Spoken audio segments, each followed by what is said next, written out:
시험 성가에 대해서는 감사합니다. 할렐루야. 아멘. 지난 한 주간 안녕하셨습니까? 완연한 결실의 계절 가을입니다. 감나무에 감들이 주렁주렁 매달려 있습니다. 참으로 아름다운 모습이 아닐 수가 없습니다. 이처럼 축복의 계절을 맞이하여서 감사함으로 하나님께 예배드리는 여러분과 가정이 주님이 주시는 아름다운 삶의 결실이 충만하시기를 간절히 축원드립니다. 5세기 초, 그러니까 426년경에 이집트의 사막 수도원의 영성을 기록한 책이 하나 저서되었는데, 그 책의 이름이 요한 카시아누스의 담화집이라고 하는 책입니다. 2013년에 한국어로도 번역이 되었습니다만은, 그 책에 보면은 겸손은 하나님께 이르는 문이라고 하는 그러한 겸손의 수도사로 유명했던 피노피우스라고 하는 수도 원장을 소개합니다. 이 피노피우스라고 하는 이 수도 원장은 우리에게 잘 알려져 있는 인물은 아닙니다만, 그 당시에 많은 사람들에게 큰 영향을 끼쳤고, 또한 그로 인해 그에 대한 여러 이야기들이 내려오고 있습니다만, 그 가운데 한 에피소드를 이 시간에 잠시 소개를 해보고자 합니다. 이 이집트의 황량한 사막 한 변두리에 엄파네피스라고 하는 수도원이 있었습니다. 그런데 그 수도원은 아주 엄격한 규율로 명성이 자자한 그 당시에 꽤 유명한 곳이었습니다. 그것을 어느 날 한 노인이 찾아온 것입니다. 그러자 그곳 젊은 수도사들은 아무 일도 할 수 없을 것 같은 병약한 그 노인이 찾아온 것을 달갑게 여기지 않았습니다. 기껏해야 먹을 것을 구걸하거나 거처를 구하기 위해 온 것으로 그들은 생각을 했습니다. 그러다 그 노인은 한쪽 무릎을 꿇으면서 수도원에 있게 해달라고 간절하게 간청을 했습니다. 곱지 않은 시선이었지만은 이 간곡한 노인의 부탁을 거절하지 못하고 그 수도사들은 그를 받아주기로 했습니다. 그러면서 그 노인에게 잡초를 뽑는 일, 그리고 배설물을 처리하여 거름을 만들고 그것을 다루는 일을 맡겼습니다. 이 3년이 넘는 시간 동안 젊고 혈기가 넘치는 수도사들은 전혀 변함없이 그 노인에게 조금 과하다 싶을 정도로 계속 명령하며 일을 시켰습니다. 하지만 노인은 그 더러운 일을 묵묵히 잘 감당을 했습니다. 그로 인해서 수도원에 척박했던 땅 제법 비옥해지기 시작을 했습니다. 그러던 어느 날 수도원에서 멀리 떨어진 또 다른 수도원의 수도사들이 그 수도원을 찾아왔습니다. 행방불명이 된 수도원장을 찾고 있다는 것이었습니다. 그러던 중 갑자기 그 일행 가운데 한 수도사가 밭에서 배설물이 가득한 거름을 쥐고 있는 그 노인에게 다가갔습니다. 노인은 발꿈치 깊숙이 손을 거름에 담은 채 열심히 일을 하고 있었습니다. 그것을 방문한 그 수도사 일행 일제히 눈물을 흘리며 노인 앞에 무릎을 꿇었습니다. 모든 이들로부터 존경을 받았던 원장, 바로 피노피우스를 드디어 찾았기 때문입니다. 모든 이들이 존경을 받던 그 수도원장 피노피우스가 겸손의 생활을 찾아서 수도원을 몰래 나와 그 이집트의 황량한 곳까지 찾아왔던 것입니다. 그동안 노인을 괴롭혔던 그 젊은 수도사들은 눈물로 용서를 구했습니다. 또 원장을 찾아 헤매던 수도사들도 기쁨의 눈물을 흘렸습니다. 그런데 정작 이 피노피우스는 그만 겸손한 생활을 빼앗겼다 하면서 슬퍼했다는 것이죠. 그때부터 수도사들은 비누비우스 원장이 다시 사라지지 못하도록 단단히 지켰습니다. 그러나 결국 그는 또다시 사라지고 말았습니다. 이 비누비우스 원장은 수도사들이 가장 멸시하던 팔레스타인 지역으로 향하게 된 겁니다.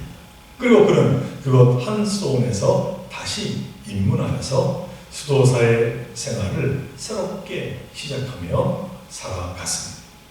그러나 그의 겸손과 그에게 드러나는 그 온유의 빛은 완전히 숨길 수가 없었습니다. 그의 신분이 다시 알려지게 되었다라고 하는 이야기. 에피소드 원장 피노피우스의 에피소드에서 볼 수 있듯이 이 사막의 수도사들은 유독 겸손을 최고의 가르치자 덕목으로 여겼다고 전해집니다. 그 이유는 무엇이었을까요? 그 당시에 어떤 이들은 박해를 피해서 사막으로 도망해야 했고, 또 어떤 이들은 진리를 추구하기 위해서 사막으로 갔다고 합니다. 그런데 그 사막은 어떠한 곳입니까? 너무나도 광활하고 적막한 그곳 사막은 외로움과 척박과 더 나아가서 두려움까지 찾아오는 곳입니다. 곧 인간이 경험할 수 있는 최악의 조건이 다 있는 곳이 다름 아닌 사막이라고 하는 곳이죠. 그러다 보니 인간의 한계를 깨닫게 되는 것이 바로 사막입니다. 그리고 그 같은 참으로 황량한 사막 한가운데서 수없이 떠있는 밤하늘의 별들을 바라보고 창조주 하나님의 위대하심을 깨닫지 않을 수 없었다는 것입니다. 그리고 동시에 한없이 작은 자신을 인식하지 않을 수 없게 되었다는 것이죠. 그러니 어찌 겸손해지지 않을 수가 있었겠습니다. 그러한 깨달음을 얻은 사막의 수도사들은 당연히 그리스도인으로 살기 위해 반드시 지니고 실천해야 할 덕목으로 다름 아닌 이 겸손을 찾고 구했다라고 하는 말씀입니다. 우리 사랑하는 종교 성도 여러분, 여러분들은 신앙생활을 하면서 무엇을 가장 중요한 덕목으로 삼고 계십니까? 우리 또한 대자연을 창조하신 하나님 앞에서 참으로 너무나도 보잘것없는 그러한 자임을 늘 우리가 잊지 않냐. 그 연약함을 늘 바라보며 겸손한 삶을 살아야 될 줄로 믿습니다. 저는 오늘 본문의 말씀으로 구약 출애굽기 34장의 말씀을 택했습니다. 출애굽기 34장은 모세가 시내산에서 십계명을 새긴 두 돌판을 가지고 두 번째로 내려온 이야기를 담고 있습니다. 모세가 첫 번째로 시내산에서 증거판을 들고서 내려왔을 때의 일은 출애굽기 32장에 기록되어 있습니다만, 이때 이 모세가 산에서 내려왔으나 백성 가까이 갈 때까지 이를 백성들은 알지 못했다, 그렇게 성경은 말하고 있습니다.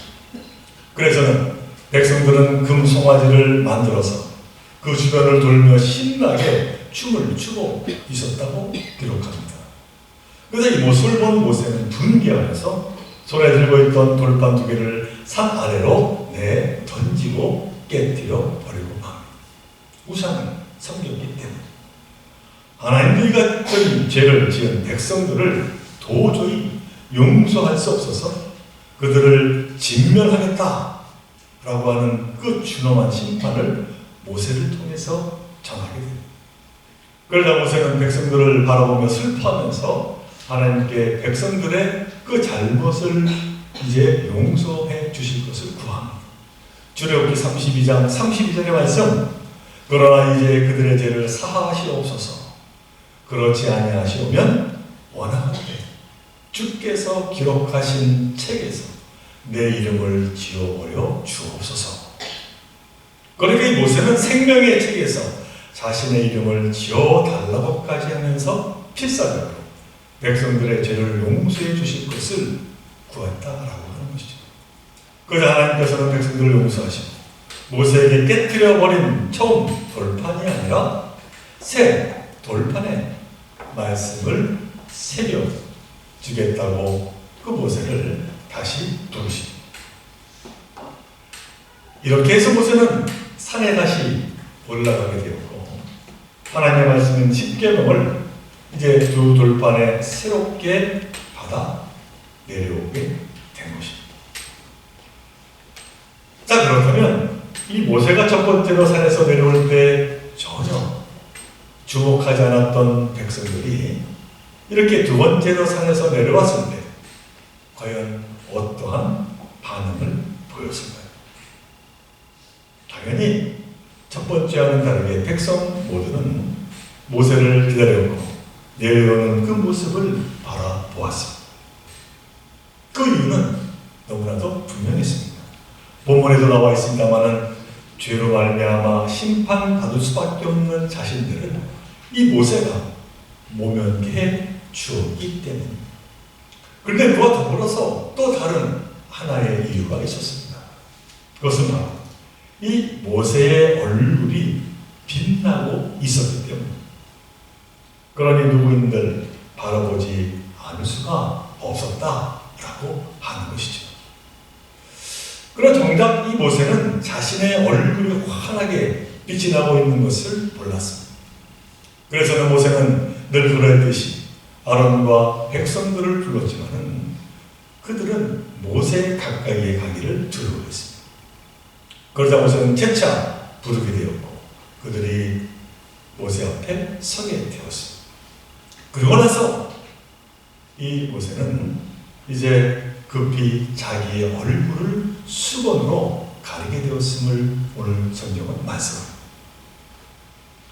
모세가 왜 수건으로 자신의 얼굴을 가렸을까요? 성경은 그 이유를 설명하지 않습니다만 이 모세는 자신의 얼굴에 빛이 난다라고 하는 그 사실을 알아차리고 그 얼굴을 수건으로 가렸다. 그렇게 우리는 쉽게 이해할 수 있습니다. 그러다 백성들은 얼굴을 가린 그 수건 덕분에 모세에게 다가가는데 큰 어려움이 없게 되었다는 것입니다. 이처럼 모세의 수건의 역할은 분명했습니다. 하나님과 모세 자신을 구분하는 역할을 한 것입니다. 그리고 이 같은 모세의 행동은 자신이 하나님의 전달자일 뿐이고 결코 그 사실을 잊지 않았음을 보여주고 있는 것이죠. 수건으로 얼굴 가린 모세의 행동은 바로 겸손 그 자체의 표현이었다라고 하는 겁니다. 자, 그런데 실질적으로 모세는 어떤 인물입니까? 이 구약 성경에서 그는 정말로 대단한 인물이 아닐 수 없습니다. 백성과 하나님의 사이를 중재하는 중재자이고 하나님의 뜻을 선포하는 선지자였습니다. 그리고 광야에서 성소를 세우고 성직을 세우고 제사를 드리며 하나님을 직접 만나는 대제사장이었습니다.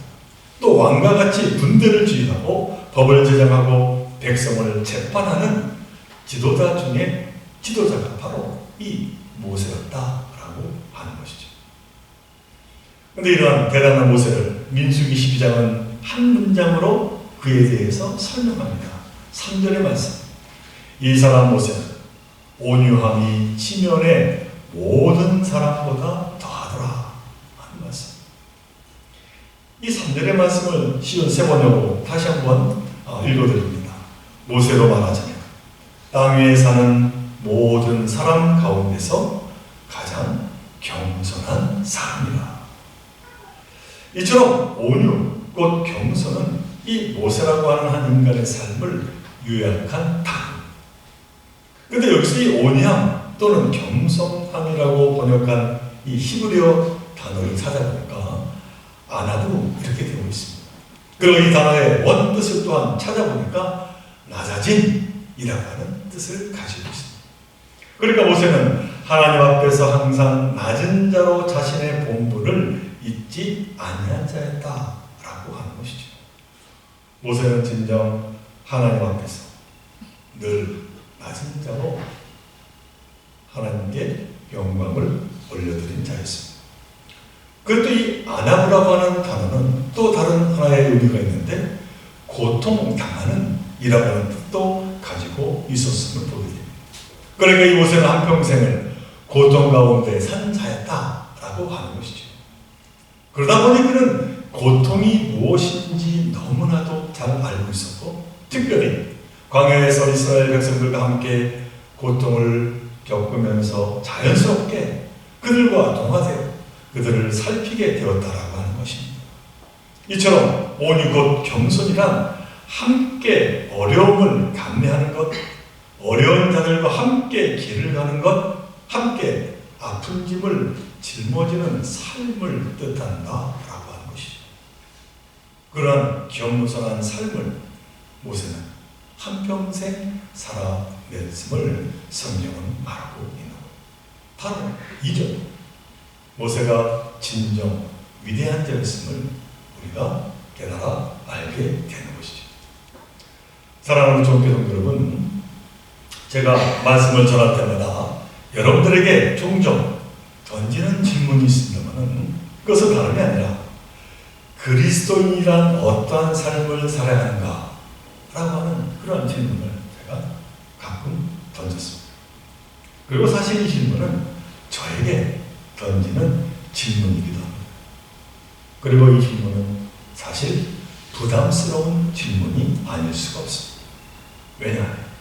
예수를 믿는다라고 하는 것은 세상이 추구하는 가치와는 전혀 다른 삶을 살아내야 하기 때문에 설교를 통해서 이 땅의 많은 청년들에게 선한 영향력을 끼친 김기석 목사님이라고 하는 분이 계십니다만 한 번은 그의 설교에서 이런 말을 했습니다.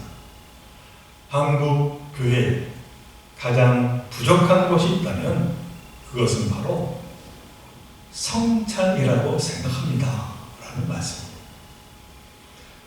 그 김 목사님은 이어서 이렇게 말씀을 했습니다. 교회마다 찬양과 기도 소리는 넘치지만 자기 성찰이 적은 것 같습니다. 성찰은 살피고 또 살피는 조심스러운 태도입니다. 성찰하는 사람은 자기가 얼마나 부족한지를 늘 인식하고 있기에 겸손하게 배우려 하고 귀 기울여 듣습니다.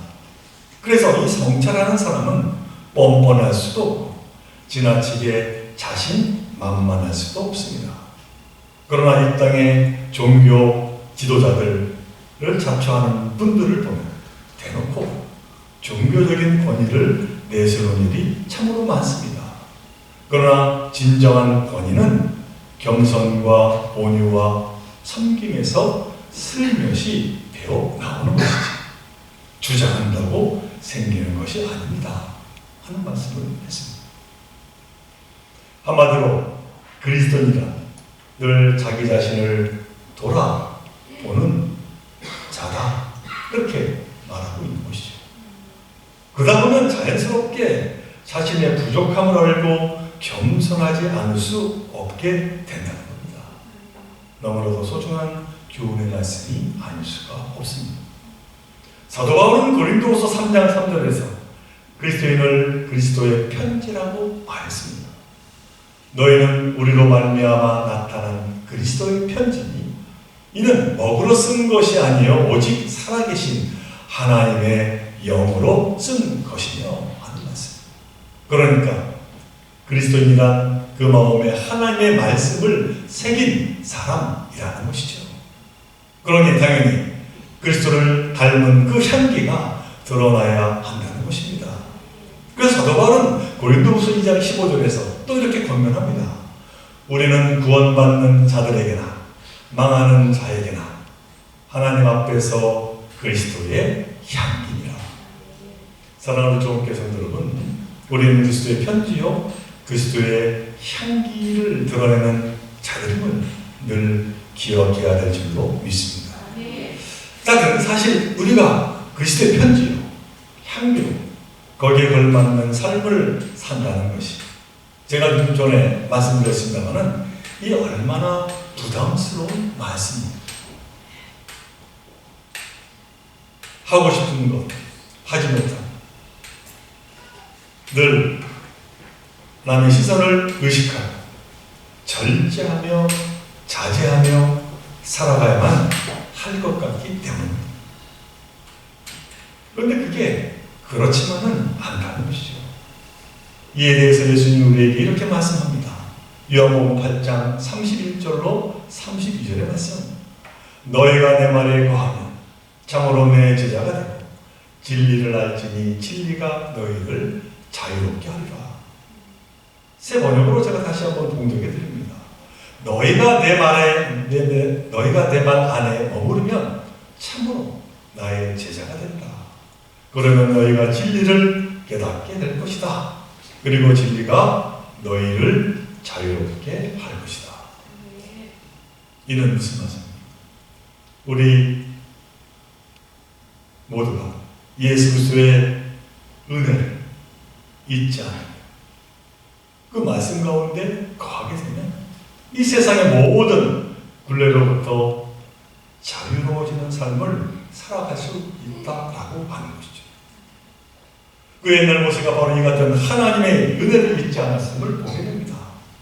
모세는 하나님이 주신 자연 앞에서 자신이 얼마나 작고 연약하고 부족한 자인지를 깨달아 알게 되었습니다. 그리고 더 나아가서 모세는 그러한 자신을 늘 지키시고 함께 하시는 임마누엘 하나님의 그 무한하신 사랑을 날마다 깨닫고 체험하며 살아갔다는 것이죠. 그 결과 모세는 자신의 얼굴을 수건으로 가려 백성의 연약한 모습을 가려줄 줄 아는 그 너그러움을 갖게 되었다는 겁니다.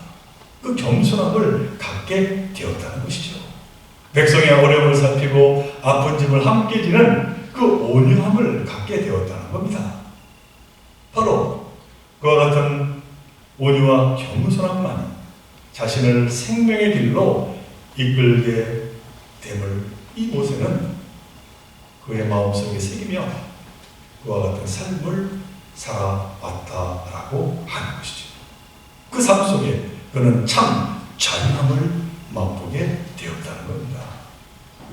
그러므로 사랑하는 주옥교회 성도 여러분, 바라기는 저와 여러분 또한 모세와 같이 온유함 또한 겸손함으로 그로 인한 참 자유함의 삶을 살아가시기를 바랍니다. 그 같은 삶을 이루어 하나님께 영광이 되고 또한 만인들에게는 예수 그리스도를 온전히 증거하는 참 믿음의 삶을 이루어가는 저와 여러분들 모두가 되시기를 주님의 이름으로 간절히 축원을 드립니다. 우리 함께 기도드립니다. 사랑하는 하나님, 오늘 모세를 통해서 모세의 그 수고를 통해서 정말로 겸손이 무엇인지 저희들에게 다시 한번 깨달아 알게 하여 주시오. 참으로 감사를 드립니다. 저희도 부족하지만 그러나 나를 돌아보고 정말로 이 창조 세계를 지으신 하나님의 그 위대하심을 바라보며 늘 온유하고 겸손한 삶을 살고자 하지만은 저희들 되게 하여 주옵소서. 그 삶이 온전한 믿음의 삶이요, 바로 그 삶이 참 자유함의 삶임을 예수께서 말씀하셨는데 그 말씀 따라 살고자 다짐하는 저희들 모두가 되게 하여 주옵소서. 이 모든 것 간절히 바라볼 때마다 우리의 생명 되시는 예수 그리스도 이름으로 감사 기도드리옵나이다.